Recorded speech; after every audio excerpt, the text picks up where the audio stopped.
Hello everybody, my name is GamerG86 and we're going to check out a new video. It's called Hulk vs. Godzilla, a death battle video. And it's been a while since I think I've actually done a reaction video to a death battle. The last one might have been a Gundam vs. Optimus Prime or the Mechagodzilla vs. Dragon Zord. One or the other. I'll have to take a look in a sec, but in a bit. So anyways, though, so for this one here, question though is, which Godzilla are they gonna go with? Because there has been many over the years and such. So, without further ado, everybody, let's go check it out then, shall we? And 3, 2, 1. Death battle.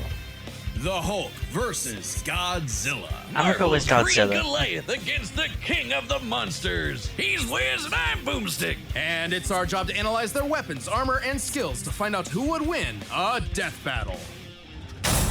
Based on the animation, looks like they're gonna go with Godzilla -1.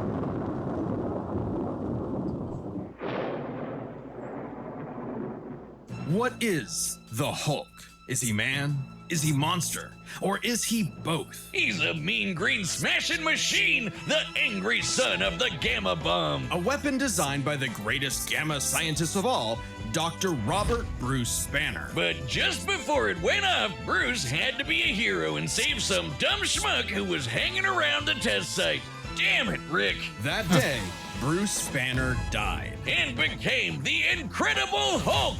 A pissed off giant who must be really glad Bruce wears the purple stretch fit. Standing 8 feet tall and stronger than 10 million men, the Hulk emerges when Banner's anger flares. Don't make him angry. You won't like him when he's angry. I saw a But little it's bit of even the more original complex than show, that. and I Banner met suffers from dissociative identity disorder. I met with many different the guy who Hulks played as the embodying Hulk, alternate the original. personalities. Like Joe Fixit, the original Grey Hulk. He's a cunning gangster and the only Hulk who's got that drip. The Devil Hulk is a violent, overprotective Oh, God. personality that Banner unintentionally manifested as a result of his father's abuse. Holy shit! Somebody actually drew this? But the Hulk everyone knows, the big Tell me guy, about it. is known as Savage Hulk.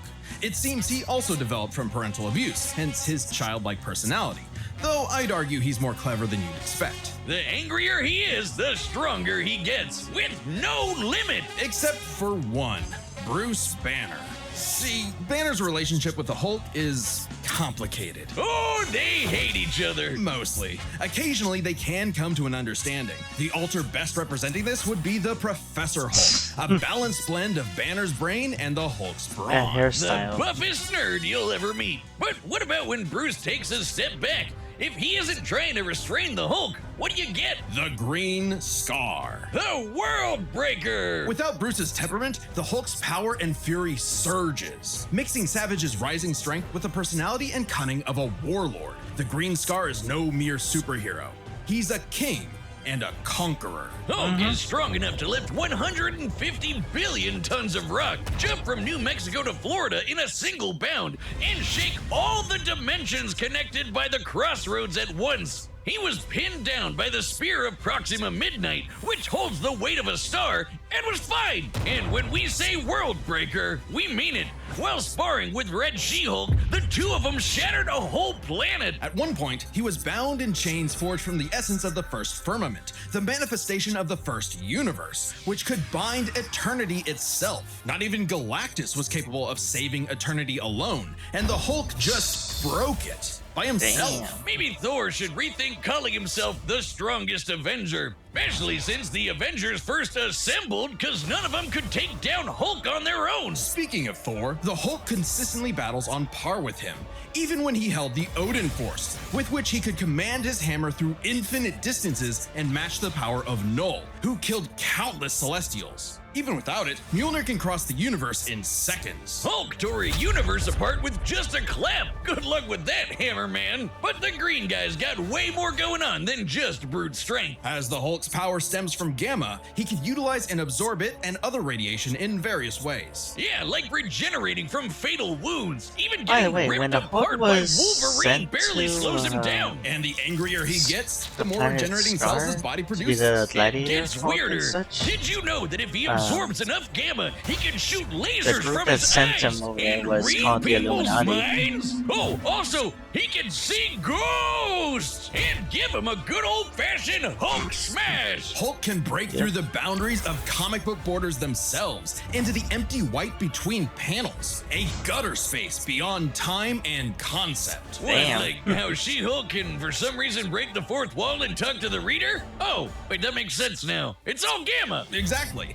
In real life, gamma rays are electromagnetic radiation similar to X-rays. But in Marvel Comics, gamma comes from hell. On Earth 616, gamma radiation is an electromagnetic frequency that can manifest as either a wave, a particle, or something else. Something that nobody really understands. Except for Bruce. That's right. Dr. Banner is a certified genius with 7 PhDs. According to Norman Osborn, he's the 4th smartest person on the planet. And that's comparing him to big brains like Reed, Doom, and Tony. Banner built the Her Collider Synchrotron, a machine that can scan the entire multiverse with the speed of a hypermind. He created the Gamma Core, which could rupture space-time between universes. He built an interstellar radio on a deserted planet without any pre-established technology. He wired up Hulk like a starship, piloting him from the mindscape within. He even built an ultimate nullifier. In fact, the original intent of his Gamma Bomb was to be non-lethal, only targeting inorganic material. But Thunderbolt Ross wanted something with a bit more boom. Hey, can't blame him. Fearing its ramifications, Banner developed the Gamma Bomb on his own, keeping its design secret. In the process, he tapped into an unknown form of gamma energy that breaks down reality and mutates it beyond actuality. On that fateful day, he opened the Green Door. You know how we said the bomb killed Bruce? That wasn't some flowery metaphor or whatever. He died and came back as Hulk. Came back from the below place, the hell beneath hell, the lowest possible dimension of reality. It's trippy, but whenever Hulk dies, he goes there. Then a green door opens and he goes back to where he was before. Easy as that. It doesn't matter if he's been atomized, sliced up into jars, or digested by werewolves. If he goes through the door, he's back, ready to rumble. The green door did get locked into a red door, but he's easily broken through it multiple times. Not a problem. It turns out that third form of gamma, this anomaly from the bedrock of hell, spawns from none other than the one below all, the dark side of the one above all. That's right, God has a Hulk, and it wants Bruce to bring about the end of all things. But Hulk just said, nah. So, what is the Hulk? An uncontrollable monster? A prison for a tortured soul? A super weapon for Armageddon? Don't overthink it, Wiz. Hulk is Hulk, and Hulk's the Sounds a blue strongest step. one there is. Okay, real quick. I was gonna say, okay, the whole jumping thing. I knew the whole does jump long distance. I've seen that in one of the earliest Hulk movies. I think it was the one that was back in 2003-ish, I want to say. With that CGI that's like barely holding on from its time. But to jump literally from what they said all the way from what they say, New Mexico to Florida, I mean that's actually quite impressive. And then of course the Illuminati sending Hulk to the planet Star, and then he became a gladiator Hulk and such. And then I agree with Boomstead, like that's actually kind of dark seeing that. Of course, I mean you want to show like parental domestic abuse, but to see do that to a child, I mean that's pretty dark. And real quick, I'm pausing real quick before we get to Godzilla, but so they said that Bruce is like the fourth smartest person, and that's with of course Tony, Doctor Doom, and Reed Richards. So, in y'all's opinion, who if you put those four in a room together and all, who's actually like the top smartest of the four? Um, Yeah, the top four smartest in order from the number one smartest to the third smartest. I think Doctor Doom did, or somebody did say that he would consider Bruce Banner to be the fourth. So, but in y'all's opinion, I mean, how would y'all arrange them in order and such? Now then, Godzilla.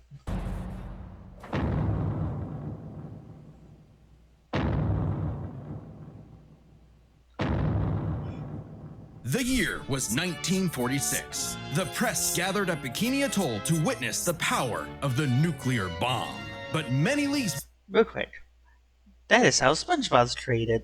beneath their feet, something ancient stirred. Godzilla, the king of the monsters. He was pretty pissed off over the worst wake up ever, so he swam to Japan for one hell of a crash out. Japan was still recovering from the war, so seeing this mutilated radioactive monster towering high like a mushroom cloud wasn't just frightening, it seemed prophetic. The bomb was just the beginning. Man had sparked the end of times. Complete with googly eyes and the most epic roar ever. Over the years, there have been many iterations of the beast. Between movies, TV, comics, and cartoons, there's at least 27 different Godzillas stomping around, not including Manila, the Scrappy Doo of kaiju. Sorry, that's insulting to Scrappy Doo. Despite the variety, Godzilla is somewhat consistent, so we'll examine his entire history, focusing on the larger releases. In most iterations, Wait, what? Godzilla is a rare theropod that went dormant for millions of years before President nuclear of the United bombs States mutated in into a Looney Tunes? gargantuan I radioactive gotta check that one monster. out. Standing 165 feet tall, at minimum, Koji smashes through skyscrapers with ease. He's so casual about bullets and rockets, they might as well be gnats. And the bombs did so much more than just pump up his size. He's got atomic breath. A concentrated beam or spray of radioactive heat. With an estimated range of 1,100 miles, it can exceed 500,000 degrees Celsius, almost 90 times hotter than the surface of the sun. But depending on how much radiation he's absorbed, or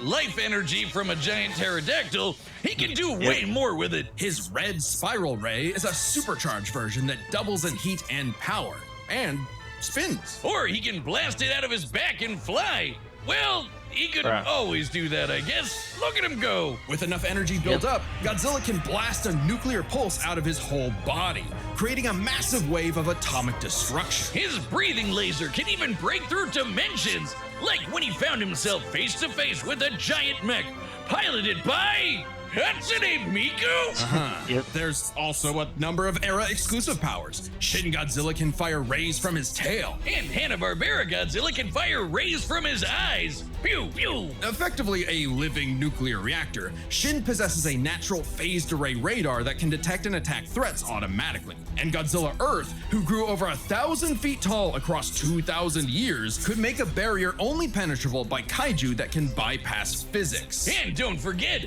Big G can ball with the best of them. After Charles Barkley got Yep. his own pair of Nikes, Godzilla got busy. You know, it's kind of hard to emphasize just how impressively terrifying Godzilla can be when you're bringing up this sort of thing. Oh yeah? Why don't you find a better spokesperson for Dr. Pepper? Fine, let's talk about when his presence boiled the entire Arctic Ocean, or how he picked up and threw Biolante, which weighed 200,000 tons, or when he no-sold not one, not two, but 3 meteors. Including the Permian period extinction event that happened about 200 million years ago. Then he went to hell, fought some fucked up versions of God and Satan, and atomic breath at Space Godzilla so hard that he blew up the whole planet. That's scary enough for you? God, I want a Dr. Pepper. With such awesome might, he's battled the most dangerous of foes, like King Ghidorah and Gigan. In Godzilla vs. Megalon, Gigan flew from the M Hunter Nebula to Earth in 24 seconds, and that nebula is 30,000 light years away. But sadly, OG Goji got done in by the cruelest weapon ever. The Oxygen Destroyer. Developed in secret by Dr. Serizawa, this weapon could suffocate and liquefy molecules. The ramifications of such a weapon were so detrimental, Serizawa took the secrets of its design to his early grave.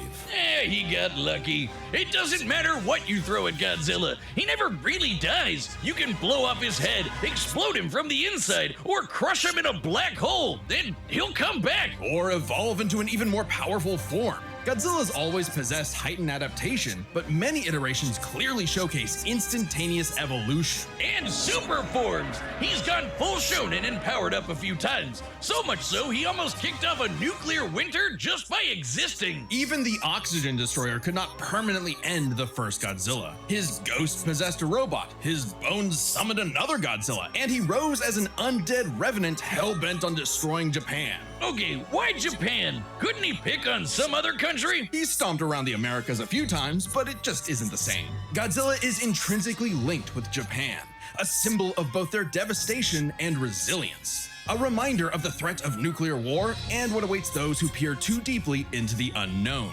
But also, Japan's in Godzilla's perceived territory. To him, a stomping through Osaka is just another patrol. He's not always so bad, though. He can be super protective, defending other monsters, his own kid, and sometimes even people. I'd say there's two types of Godzillas: the monster of nature's wrath and the guardian of planet Earth. Well, there is a third type, but to understand that, we should first answer a question. How does Godzilla walk? On two legs, Wiz, obviously. But according to Square Cube law, those legs should be crushed under his own weight. Oh god, here we go again. A creature like Godzilla cannot realistically exist. This proved to be an elusive question for decades, even highlighted in Shin Godzilla, until a new theory was presented in the anime Singular Point. If Godzilla can't exist in our reality, what if he's from a different one? What? Like he's an alien from another dimension? Exactly! What if all kaiju come from a higher plane of existence with no regard for the known laws of physics? This dimension enters our reality in the form of archetype, a transtemporal conceptual particle. It's that red dust that's floating all over the place. This archetype can enter any timeline to terraform the Earth and all of reality so that kaiju can exist. This theoretically explains why various Godzillas appear in so many universes. They all trace back to one singular point: Godzilla Ultima. Sporting the wide grin of a demonic Oni, Ultima is vicious. Just walking through Tokyo started 1,000 earthquakes around Japan. Even his own blood is a weapon. Over 300 feet tall and growing ever more as archetype distorts the universe, Ultima's existence implies a far more complex origin for all Godzillas. Godzilla is a test for humanity, a challenge laid out by an eldritch entity from a dimension we are incapable of perceiving or comprehending. It's kind of like how when we move an object and its shadow changes, we get why that happened. But to someone who exists in only a 2D plane, the shadow looks like it just randomly transformed into something totally different. Crazy to think about. Come a really long way from Big Lizard Smash Building, huh? This shadow, this wannabe god, desires to play with and destroy every single universe. And Godzilla is its avatar. Through Ultima, this entity sees the universe as an interactable fiction and can control causality. Ultima himself is a singular point, one of many gateways through which the entity can tamper with reality. Think of it this way: if something happens that the entity doesn't like, it can just say, "That thing didn't actually happen," and presto, it no longer happened. That's not to say such an event can't happen in the moment of occurrence, but the entity disconnects cause and effect and nullifies events in retrospect without regard for time. And now my head hurts. TLDR, Ultima tried to bring about a catastrophe that would end the universe in like a week's time. So, a wacky robot and a time-traveling Alexa used a supercomputer and this familiar-looking doohickey, The orthogonal diagonalizer. to zap all of Archetype into its final form, cutting off the entity's connection to the universe. But not killing it. Because while each Godzilla has its differences, one thing remains certain. Godzilla is immortal, and that makes him the king. Real quick, like the actor Raymond Burr from the 1985 American version of Godzilla. Not American version, but it's more like English dialogue. But he says like Godzilla's like a hurricane and other forces of nature. You can't fully stop it and such. And then I was gonna say also yeah, the Godzilla flying that happened in Godzilla versus Hedorah. Of course, I know about Godzilla jumping around and such. I seen multiple shared pictures of when what do you call it, Godzilla on those Air Jordans kind of thing and such. And then as of right now, I think it might have ended already, but there's a comic series called Godzilla um, destroys the Marvel Universe, and then there's another ongoing one called Godzilla versus. I think it's called Godzilla versus America, where different comic issues are show Godzilla stomping around in various cities around America, and then what else? I think that's about it, really. And then of course I gotta watch Singular Point again. I kind of like. I don't know much episodes left or something like that, but it was like right after the appearance of Godzilla Ultima, and he uses atomic breath, which I thought that was actually visually cool. Continue on then. Look at the skulls, Uh, gaze into their eyes. Now you are completely hypnotized. You've fallen into my evil trap. I order you right now, go to deathbattle.gg. Wiz, it didn't work. They're still here. What? No, Boomstick, this is terrible. How can I get them to go to the Death Battle website? Just tell them about all the cool Death Battle stuff they'll find, like a bunch of exclusive merch, every episode ever, even ones not on YouTube, and a bunch of behind-the-scenes goodies. So how about it, guys? Go to www.deathbattle.gg. All right, you heard him. Don't make a liar out of Boomstick. Go to deathbattle.gg. yeah, I'll do that later. All right, the combatants are set, and we've run the data through all Alrighty. possibilities. I want to say It's time for Godzilla. a Death Battle!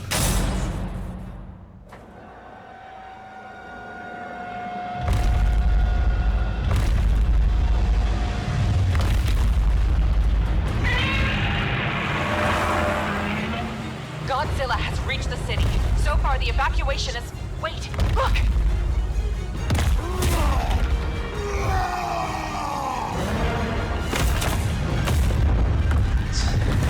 Yep.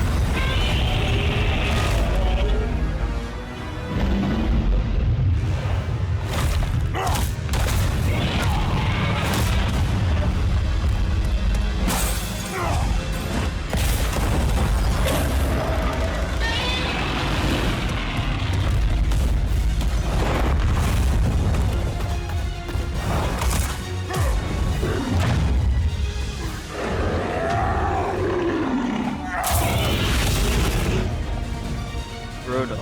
All right, Hulk. Time for me to take over. We don't want any trouble. No! Hulk stays!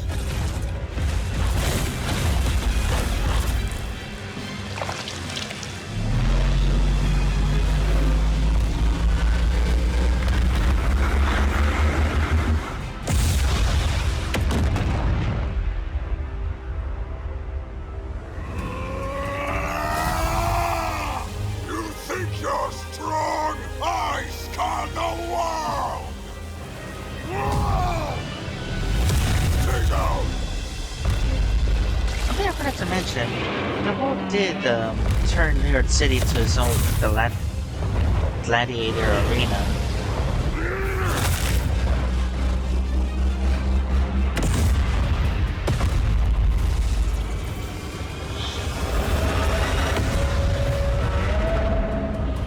Yeah, this is using like almost all of the abilities from all the Godzillas and such.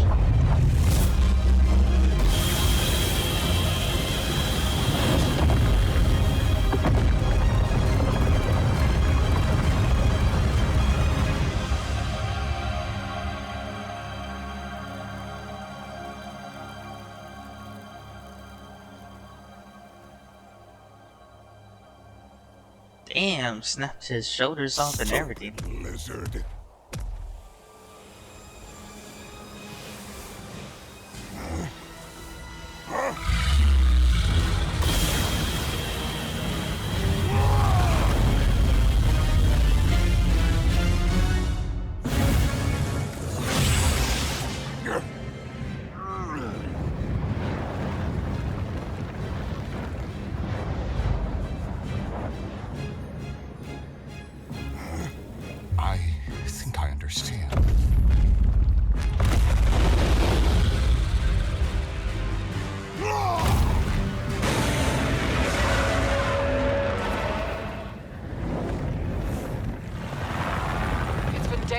battle began, and the red dust is spreading. Godzilla has grown in size, but we believe we are... How does it work? Well, smash. A million, trillion to one and rising. That's the odds. Chance to nullify the madness behind the monster.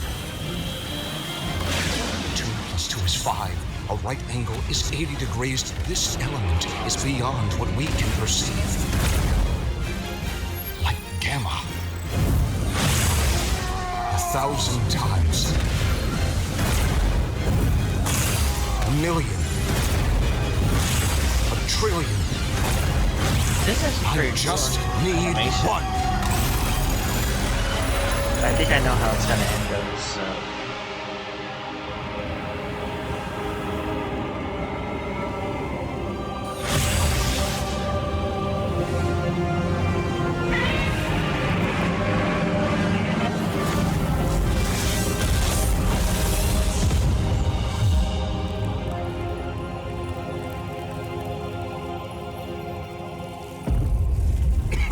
You did it, big guy.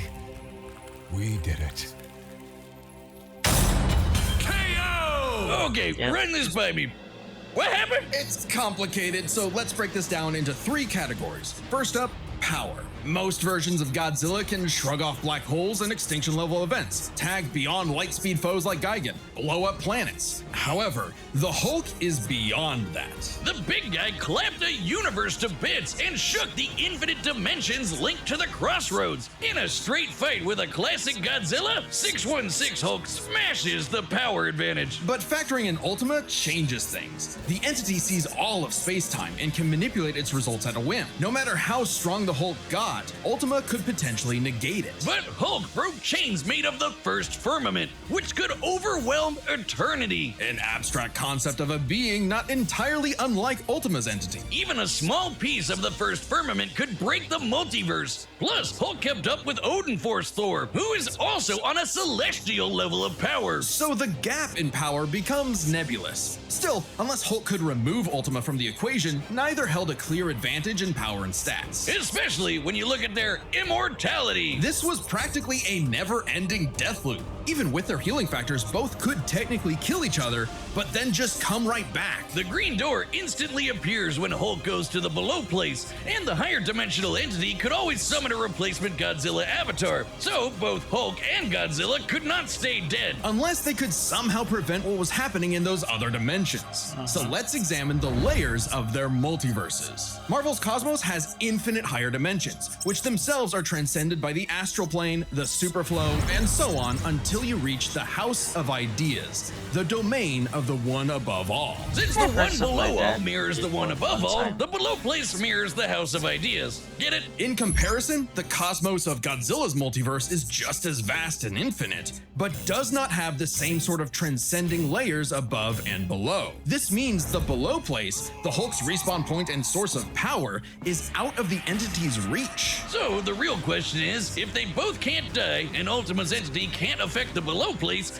could Hulk somehow stop the entity before it destroyed the universe? It all comes down to Gamma and Archetype. Ultima was defeated in the anime by using a trans-temporal superdimension calculator operating at infinite speeds to activate the orthogonal diagonalizer, turning Archetype against itself. Ultima endlessly spews this stuff, so there's plenty to work with. And Hulk can reach into comic book gutter space, so he should be able to reach through a singular point. But that's not enough. Fortunately for Hulk, it just so happens he knows someone who, like scientists who have defeated Godzilla in the past, is an expert on particles from a greater dimension that mutate reality beyond our understanding. Who made a device with those particles that breaks space-time, like the diagonalizer? Who made a supercomputer that scanned the infinite multiverse with the speed of a hypermind, like the dimension calculator? Hell, the guy made an interstellar radio out of sticks and stones in a matter of days, and even built an ultimate nullifier. It's like he was made for this. The Green Door waits for no Hulk, including Banner. Even if Ultima's catastrophe destroyed the universe, the door could deposit Banner in a different universe and he could continue the fight. He had all the time in the infinite multiverse. There was only one way this could end, and only one person who could make it so. Even among gods and monsters, man was the ultimate weapon. The winner is Bruce Banner. Damn. Next time on Death Battle. What we got? Okay, we got. Oh, okay. Subscribe and join as a member to see more Death Battle. Thanks for watching. Real quick. Okay, so that was Death Battles, Godzilla versus Hulk, and too bad that Godzilla lost, but that was actually logic. Sorry. So, anyways, everybody, what were your thoughts about it? Were you hoping that Hulk would win, or were you hoping that Godzilla would win? And then, what are your thoughts about the next death battle, which appears to be Ruby from Ruby and Maka from Soul Eater? And then, Godzilla-wise, for me personally, out of all of the Godzilla roars, while the 1954 one is always going to be the most iconic one, the one from the 90s and the Godzilla 2000, that has always been my personal favorite. And then, well, not just the one in the 90s, actually. I think the one from, what, the 90s, it's more like from Godzilla 1984, 1985, all the way up until Godzilla vs. Destroyer. And then, what else? So, yeah, I think that's about it. So, anyways, everybody, leave a comment down below on what you think of the video, who's your favorite Godzilla, and as well as your favorite Incredible Hulk moments. And until next time, everybody, see you soon.